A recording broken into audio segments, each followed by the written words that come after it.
À Saint-Louis avec mes frères hip-hoppers, bien évidemment, car on a un projet qui s'appelle les rimes de la résistance, l'histoire rappée.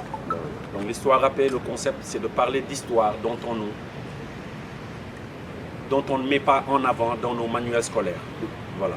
Aujourd'hui, on nous apprend l'histoire avec le prisme occidental. On va beaucoup nous parler des Occidentaux. Mais nous sommes là à Saint-Louis plus particulièrement pour mettre l'accent sur des personnages qui ont marqué le Walo, mais dont on ne nous parle pas assez. Je veux parler de Ndateya Lombo. Je veux parler de Battling Siki, premier boxeur noir, champion du monde. Ndateya Lombo, dernière reine du Walo. Parler de Sidi Léon.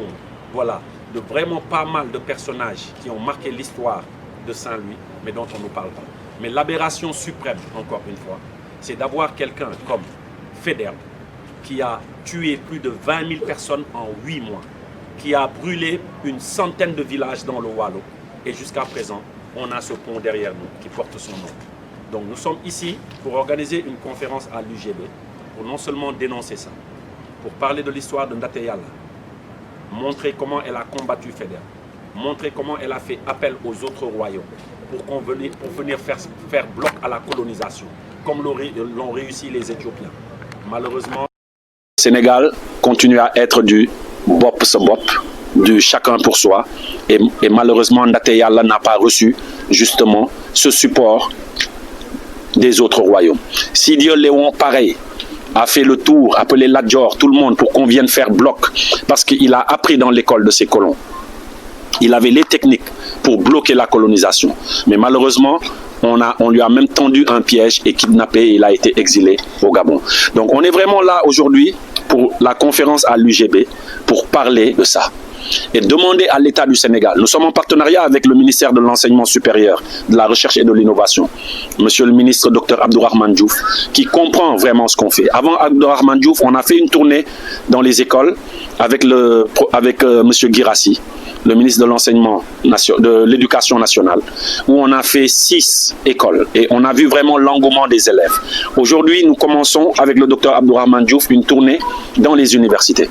Mais c'est possible pour passer un message. On a vu cette volonté du président de la République qui a changé le nom de l'avenue Faidherbe et qui l'a donné à Mamadou Dia. On aimerait la même chose pour ce pont derrière.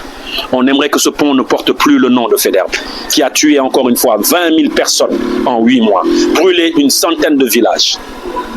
Que ce nom porte le nom de Ndateya Lombo, ou Battling Siki, ou Mamborom Touba même, par rapport aux 2 racks qui se tiennent à Saint-Louis.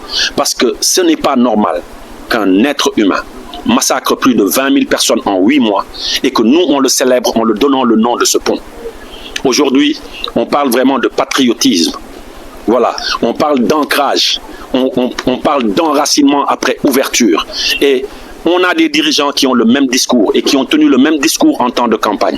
On aimerait vraiment, de la même manière qu'on a changé le nom de l'avenue Faidherbe au niveau de Dakar, qu'on fasse pareil pour Saint-Louis et qu'on change ce nom. La statue a été déboulonnée, c'est magnifique. Mais ce nom ne doit plus porter, ce pont, pardon, ne doit plus porter le nom d'un sanguinaire, d'un assassin qui a brûlé des villages entiers, qui a massacré des centaines de milliers de Sénégalais. Ce n'est pas normal. Donc, le message qu'on lance au président de la République, au Premier ministre, c'est s'il vous plaît, changez le nom de ce bourreau. On est là pour faire cette conférence, pour parler d'histoire rappée, pour mettre en avant des personnages qui ont marqué notre histoire, et j'espère qu'on sera en